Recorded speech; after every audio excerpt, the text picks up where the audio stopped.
Hello, everybody. Today, we're going to be thinking about promises, about making promises. It's very easy to make promises. It's far more difficult to keep them. And sometimes, sadly, I make promises and I may forget all about the promise that I've made. Or sometimes, sadly, I may be too busy and then I don't do the promise that I promised I would do.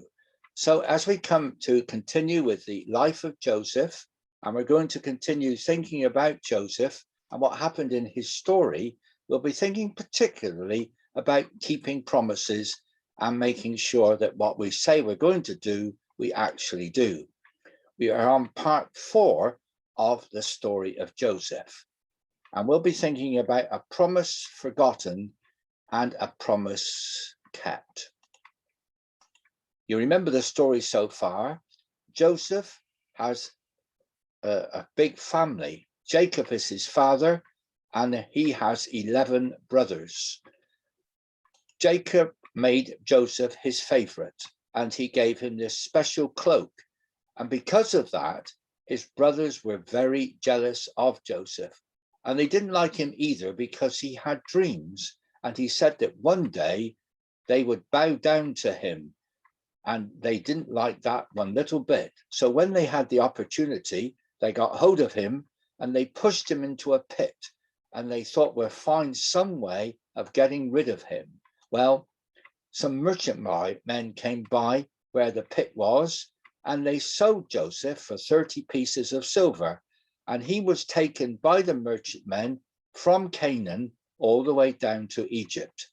Eventually, as a slave, he was brought into Potiphar's house, where he worked in Potiphar's house. He was a good worker. He worked very hard, and Potiphar was very pleased with Joseph. He gave him extra responsibilities until eventually he was the most important person in Potiphar's house. But Potiphar's wife was very jealous of Joseph. She thought he should not have been made so important. Her husband had done the wrong thing. And so one day she told lies about Joseph. And Potiphar, unfortunately, believed what she said, even though it wasn't true. And he was so angry, he made sure that Joseph was put in prison. And here's Joseph in prison in a foreign country. He doesn't know the language very well. His family are miles away. He hasn't got any friends at all in the prison. Poor Joseph, he felt very lonely and he felt very sad. But he still did what he could. And the man in charge of the prison gave him little jobs to do. And Joseph always did them well. So he gave him more jobs to do. In fact, in prison, Joseph was so helpful, he was given many jobs to do. The Bible says that God was with Joseph, and that's why he was able to help other people in the way that he did.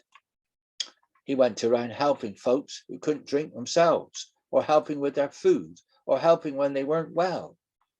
One day, there were 2 new prisoners came into the prison.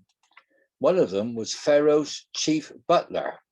He was the man who worked for King Pharaoh in the palace of Egypt, and he brought the wine to Pharaoh's table whenever Pharaoh had a meal. He was a very important man in the palace. But one day Pharaoh got very angry with him and had him put in prison. The chief baker was also very important in the palace. He made the bread and the cakes for Pharaoh, and he too made Pharaoh very angry, and he too was put in prison. The chief butler and the chief baker one night both had dreams. And when they woke up in the morning, they felt very sad. And Joseph said to them, "What's your problem? Why are you so sad this morning?" And they said, "We both had dreams and we don't know what they mean. And there's nobody here who can tell us what they mean." Pharaoh said, and Joseph, I should say, said, "I don't know what they mean, but God can help me tell you if you tell me the dream." So the chief butler said, "In my dream, I saw 3 branches full of beautiful grapes. And I took the grapes and I squeezed them into Pharaoh's cup. I made wine." And Joseph said, "I know what that means. In 3 days, you're going to be released from prison. You're going to go back to Pharaoh's palace and become his chief butler once again. And when the chief baker heard what was going to happen to the butler, his friend, he thought, I'd better tell Joseph my dream as well. And he said, in my dream, I had 3 plates on my head. There was lots of bread in the plates, and the birds of the air came down and ate all the bread from the plates on my head. And Joseph looked at him and he said, I'm sorry, but your dream has a very, very sad meaning. In 3 days, you will be released from prison, but Pharaoh will order you to be punished. And sadly, I'm so sad, you're going to be put to death. Oh, the chief baker was so upset, but I think he realized that what Joseph had said was the truth. Well, 3 days were up, and the chief butler had the message from the palace. He was to be released. And Joseph said to him, just before you go, let me say something to you. I'm here in prison. I haven't done anything wrong. I've been here for a long time. Nobody cares about me. I don't want to stay here for the rest of my life. When you see King Pharaoh, please ask him if I could be released. Please say I am innocent and I shouldn't be here at all. And the chief butler said, of course, Joseph, you've been a good person to me. You've helped me and you told me what my dream meant. I'll remember you and I'll tell King Pharaoh all about you. Well, unfortunately, he made the promise, but he didn't keep it. And 2 years went by and still Joseph was in the prison and nobody worried about him or cared for him. And there was no sign that he was going to be let out of the prison. Back in the palace one night, Pharaoh had a dream. And as he dreamt, he saw 7 cows that came out of the Nile, big, fat, healthy cows. They looked very well. And then he saw 7 other cows. They were thin and scrawny, and they certainly looked very poor indeed. And the thin ones, the scrawny cows, ate up the big fat ones, and there was nothing left of them. And he woke up and he thought, what does that dream mean? But then he fell asleep again and he saw 7 sheaves of corn. And then he saw 7 other thin sheaves that were much worse than the first ones he'd seen. And the ones that were very thin and scrawny, they ate up the big, good, strong sheaves of corn. And he woke up and he said to his conjurers and his magicians and the wise men of Egypt, what does all this mean? And they said, sir, we don't know. And Pharaoh got very angry and he thought, I'm going to get rid of these wise men and these magicians because they can't tell me the meaning of my dream. And then suddenly the butler thought, and he said, sir, I've just remembered. You remember how you were angry with me and I was put in prison? Well, I had a dream there and there was a man called Joseph and he told me what would happen. And it happened exactly what he said. I think he knows how to tell dreams. And Pharaoh said, get that man into the palace straight away. And Joseph was brought there. He had to have a bath. He had to have a new cloak. He had to have a shave, the Bible says. He had to be made presentable to come before the king of the land. And he's brought into the palace. And Pharaoh said to him, I hear that you can tell the meaning of dreams. And Joseph said, well, actually, sir, I can't do it. And Pharaoh was going to get very angry. But Joseph said, but God can help me. What was your dream, sir? And he said, well, I had a dream and there were 7 big, fat, healthy cows. And there were 7 thin, unhealthy cows. And they came and ate up the big, fat ones. And then there were 7 good sheaves of corn and 7 very thin and poor sheaves. And the poor thin sheaves ate up the big fat sheaves. What does the dream mean? And Pharaoh said, God has told me this. We're going to have 7 years of really, really good harvest. Far more corn than we shall ever eat in Egypt. There will be far too much for us. And then we're going to have 7 years when it won't rain and the crops will be very, very poor. And there won't be enough food to eat. And people will die because they haven't got sufficient food. Listen, Pharaoh, he said, this is what should happen. You need to find a man who's very wise, who's very capable of organizing things. And during the 7 years when we've got plenty of harvest, tell him to collect lots of extra corn that nobody needs and nobody wants, at least a fifth of all the crop, and put it in barns and keep it safe. And then when the 7 years of famine come and everybody's getting hungry and they've used up all their corn, we should be able to open the barns and we'll be able to feed everybody. Nobody in Egypt need to go hungry if we do it that way, sir.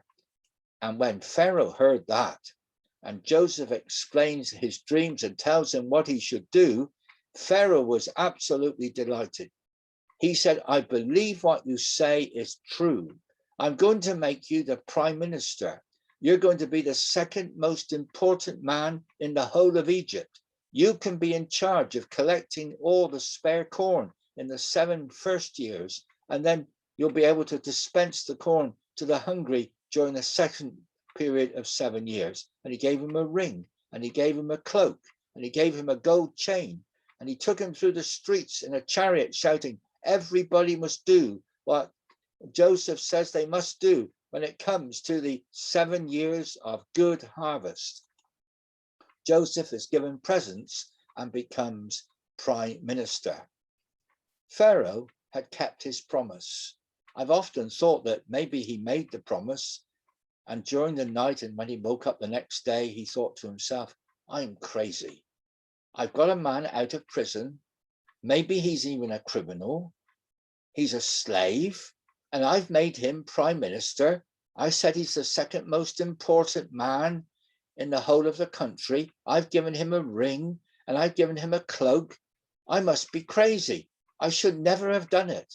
And he could have made sure that this promise didn't happen, but he didn't. He realized he'd done the right thing. Pharaoh kept his promise and he made Joseph the prime minister of the whole land of Egypt.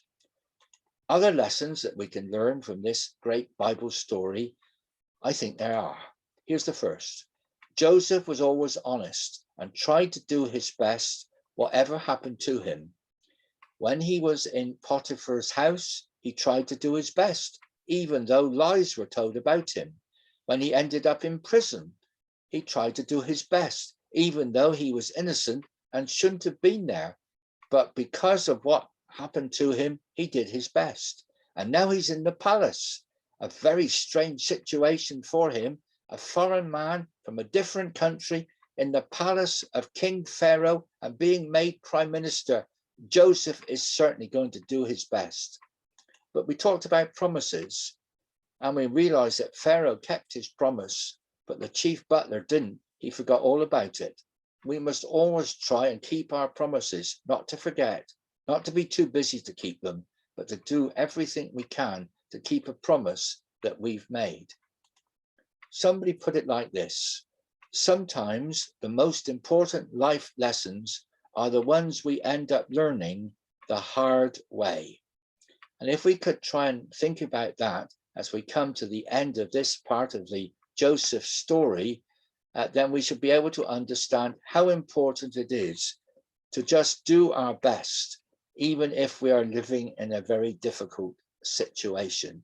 But what happened to Joseph next? Well, that's the final part of the story that we'll tell the next time we have the opportunity to share the story. Thank you for listening, and do think about the lessons that come from this particular story.